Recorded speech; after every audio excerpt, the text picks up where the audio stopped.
ఈరోజు టాపిక్ భారీ భూకంపాల గురించి తెలుసుకుందాము. ప్రపంచాన్ని వణికించినటువంటి భారీ భూకంపాలు.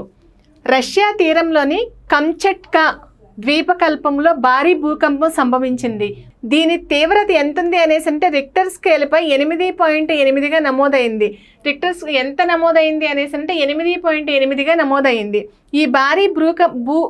ఈ భారీ భూ ప్రకంపనల దాటికి రష్యా, జపాన్తో పాటు ఉత్తర పసిఫిక్లోని పలు ప్రాంతాలను సునామీ తాకింది. భూకంపం సంభవించిన వెంటనే అక్కడ సునామీ సంభవించింది. ఫస్ట్ ఏంటంటే భూకంపం ఎంత తీవ్రతతో మొదలైంది అనేసి అంటే 8.8 తీవ్రతతో స్టార్ట్ అయింది.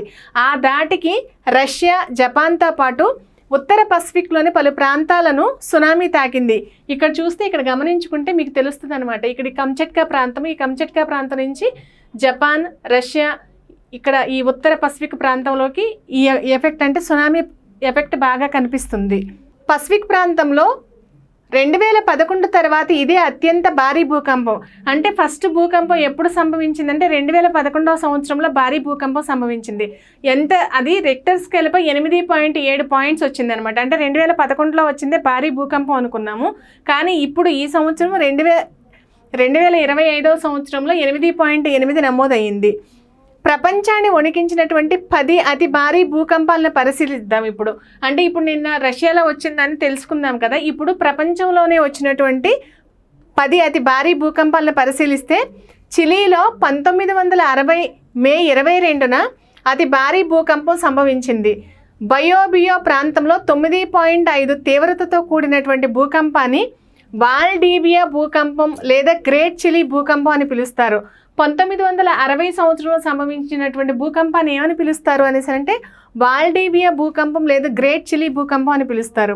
ఇప్పటి వరకు సంభవించినటువంటి అతిపెద్ద భూకంపం ఇదే. ఇప్పటి వరకు సంభవించినటువంటి భూకంపాల్లో అతిపెద్ద భూకంపం ఏది అనేసి అంటే చిలీలో సంభవించినటువంటి వాల్డివియా భూకంపం. ఎన్నో సంవత్సరంలో వచ్చిందంటే 1960వ సంవత్సరంలో ఈ భూకంపం వచ్చింది. ఆ దాటికి అంటే అప్పుడు వచ్చినటువంటి భూకంపంలో ఎంతమంది ప్రాణాలు కోల్పోయారు అనేసి అంటే 1655 మంది ప్రాణాలు కోల్పోయారు. అదేవిధంగా 20 లక్షల మంది నిరాశ్రయులు అయ్యారు. 20 లక్షల మంది నిరాశ్రయులు అంటే వాళ్ళు ఇల్లు కోల్పోయారు, వాళ్ళు చేసేటువంటి వ్యాపారాలు అన్ని నష్టం వచ్చింది. మొత్తం 20 లక్షల మంది నిరాశ్రయులు అయ్యారు. అదేవిధంగా 1655 మంది ప్రాణాలు కోల్పోయారు. ఎప్పుడు అనేసి అంటే చిలీలో సంభవించినటువంటి వాల్డివియా భూకంపంలో. అమెరికాలోని అలస్కాలో 1964 మార్చి 27న 9.2 తీవ్రతతో భూకంపం సంభవించింది. దీనిని గ్రేట్ అలస్కా భూకంపం లేదా ప్రిన్స్ విలియం సౌండ్ భూకంపం, గుడ్ ఫ్రైడే భూకంపంగా దీన్ని పిలుస్తారు. అమెరికాలో సంభవించినటువంటి భూకంపాన్ని ఏమని పిలుస్తారు అనేసి అంటే గ్రేట్ అలస్కా భూకంపం, ప్రిన్స్ విలియం సౌండ్ భూకంపం లేదా గుడ్ ఫ్రైడే భూకంపంగా పిలుస్తారు. ఎంత రిక్టర్ స్కేల్పై ఎన్ని పాయింట్లు నమోదైంది అనేసి అంటే 9.2 పాయింట్స్ నమోదయ్యింది. నెక్స్ట్ ఈ భూకంపము దాని తర్వాత వచ్చినటువంటి సునామీ కారణంగా 130 మంది మరణించారు. $2.3 బిలియన్ల ఆస్తి నష్టం జరిగింది. ఈ సహజంగా భూకంపం వచ్చిందంటే దాని తర్వాత ఆటోమేటిక్గా సునామీ వస్తుంది. ఈ సునామీ కారణంగా 130 మంది మరణించారు. అదేవిధంగా $2.3 బిలియన్ ఆస్తి నష్టం జరిగింది. నెక్స్ట్ నెంబర్ 3, ఇండోనేషియాలో 2004 డిసెంబర్ 26న సుమత్రా దీవుల్లో, ఇండోనేషియాలోని సుమత్రా దీవుల్లో 9.1 తీవ్రతతో భారీ భూకంపం సంభవించింది. సుమత్రా, అండమాన్ దీవుల్లో భూ ప్రకంపనలు భారీ సునామీకి దారితీశాయి. ఇక్కడ సంభవించినటువంటి భూ ప్రకంపనల వల్ల భారీ సునామీ సంభవించింది. దీనివల్ల ఎంత నష్టపోయారు, ఎంతమంది ప్రజలు వాళ్ళ యొక్క ఆస్తి కోల్పోయారో చూద్దాము. 2,80,000 మందికి పైగా ప్రజలు ప్రాణాలు కోల్పోగా దక్షిణాసియా, తూర్పు ఆఫ్రికా ప్రాంతాలలో 11 లక్షల మంది నిరాశ్రయులు అయ్యారు. ఇక్కడ చూడండి, ఈ భూకంపం వల్ల అంటే ఈ సునామీ వల్ల ఎంతమంది ప్రజలు ప్రాణాలు కోల్పోయారు అనేసి అంటే 2,80,000 మందికి పైగా ప్రజలు ప్రాణాలు కోల్పోగా దక్షిణ ఆసియా మరియు తూర్పు ఆఫ్రికా ప్రాంతాలలో 11 లక్షల మంది నిరాశ్రయులు అయ్యారు. ఇక్కడ గమనించుకుంటే ఇక్కడ తెలుస్తుంది. ఇక్కడ ఈ పిక్స్ చూడండి, ఈ పిక్స్ చూస్తే మీకు అర్థమవుతుంది.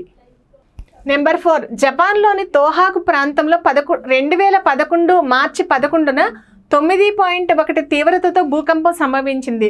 గ్రేట్ తోహోకు భూకంపంగా దీన్ని పిలుస్తారు. దీని పేరు ఏం పెట్టారు అని అంటే గ్రేట్ తోహోకు భూకంపంగా పిలుస్తారు. దీనిలో 15,000 మంది మరణించగా 1,30,000 మంది నిరాశ్రులయ్యారు. నెక్స్ట్ నెంబర్ 5, ప్రపంచంలో తొలిసారి 9 తీవ్రతతో కూడినటువంటి భూకంపం 1952 నవంబర్ 4న వచ్చింది. రష్యాలోని కమ్చట్కా క్రై ప్రాంతంలో ఇది చోటు చేసుకుంది.